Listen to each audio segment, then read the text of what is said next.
This is it guys, the all-new 4th generation Toyota Alphard and Vellfire here in Malaysia. As you know, these two cars will be extremely popular among the VIPs, the politicians and T20 families. So let's see what's new, what's changed on these two luxury MPVs. Let's go.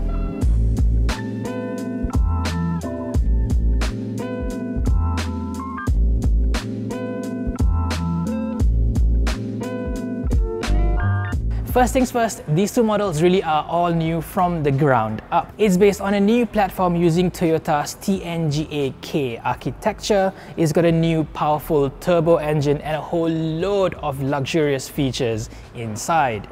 As usual, both the Alphard and Vellfire are technically the same cars with unique styling on the outside. This is the all-new Alphard, and as you can see, it's an evolution of the previous model. It shares very similar styling elements from before, so it does look fairly familiar. The grille is absolutely enormous, but the chrome work is a little bit more subdued, so overall it gives off a bit more of an elegant, more luxurious look. The new Vellfire, on the other hand, has a lot more chrome on its face, so it looks sharper, wider, and definitely sportier than the Alphard.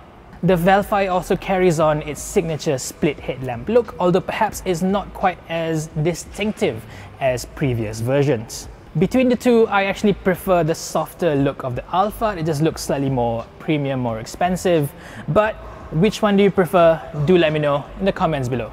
From the side, you'll see the profile has changed a little bit with these massive front quarter windows. This is supposed to enhance the visibility from inside while you drive the car. Now, surprisingly enough, both cars share the exact same 19-inch wheel design, but you can still tell the two cars apart because they each wear the Alphard or Vellfire badge proudly on the front doors.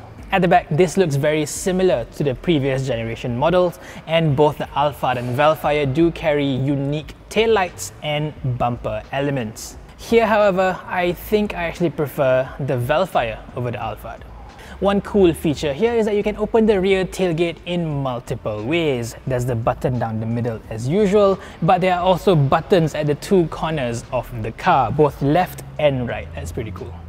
Styling aside, there are bigger differences under the skin to further justify the price difference of about 100,000 ringgit between the two models. As before, the Vellfire is the cheaper model between the two, and here it carries on the exact same engine as before, a 2.5-litre naturally aspirated 4-cylinder engine.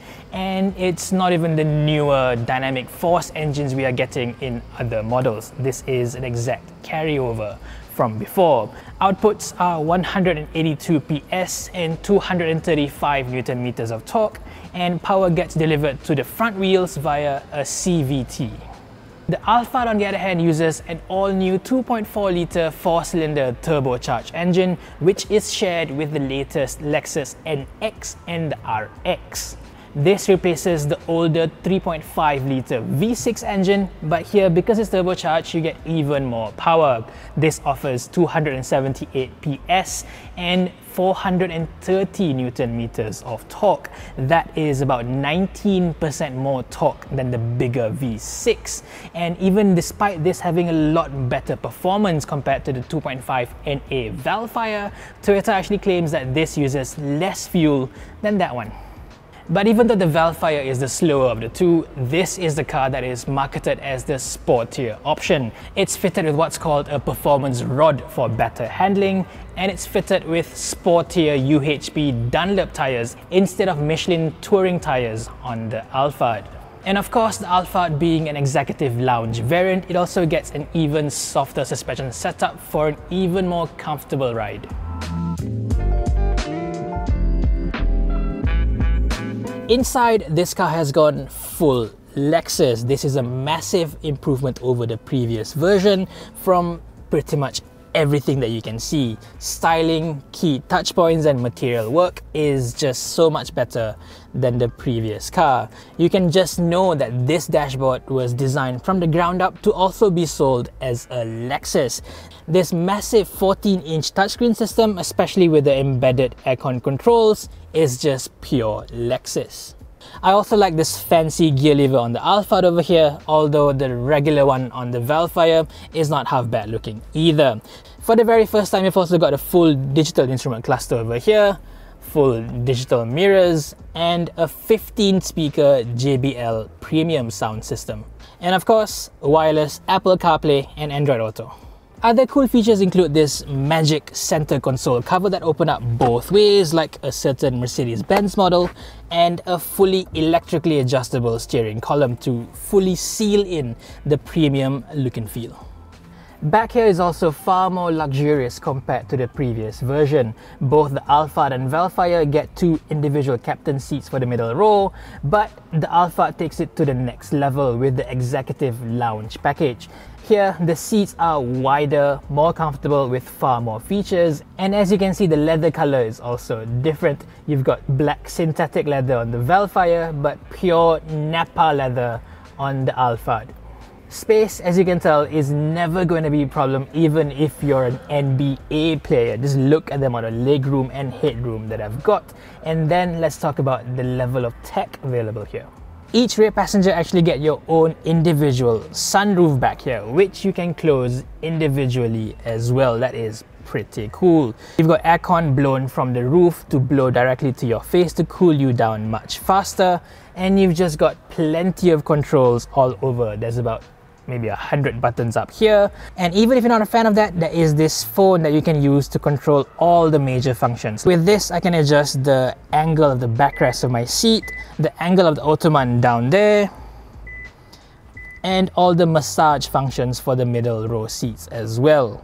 Beyond that, this smartphone also gives me access to all the audio controls, aircon controls, the ambient lighting system, as well as the built-in rear monitor in this car. Even beyond all the fancy tech, this car has a lot more surprises for you. You can just flip this up and out comes a working table. And this even doubles up as a vanity mirror for the rear passengers. That is super cool. And then we get to the rear seat where it is still extremely impressive. Now I'm going to pull the middle row seat all the way back. And you can see I've still got plenty of legroom back here. Headroom is good as well. These are proper adult size seats even in the last row.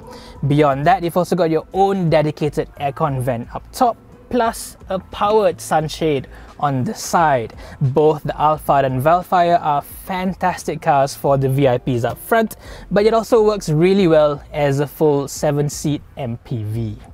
Now on to the boot. As you can see, with all seats up pushed all the way back, there isn't all that much space other than, you know, a few backpacks down there, and it's pretty much full. But the good thing is there is a wide range of configurations for the boot as well. You can just push the last row forward like so. You can just about fit, you know, cabin size bags there, or if you need even more space, you can fold the seats down and pull it to the side and clip it to the corner like so. Now this is exactly the same as the previous generation Alphard and Vellfire, which also means it's not the easiest system to use, and it also takes up quite a bit of space on the side over here. But I guess this car was primarily designed to carry people and not just cargo. What's new is this: if you need more space back here, you can actually adjust the middle row seats from these buttons back here. You can adjust the backrest angle or even move the whole seat forward. How cool is that?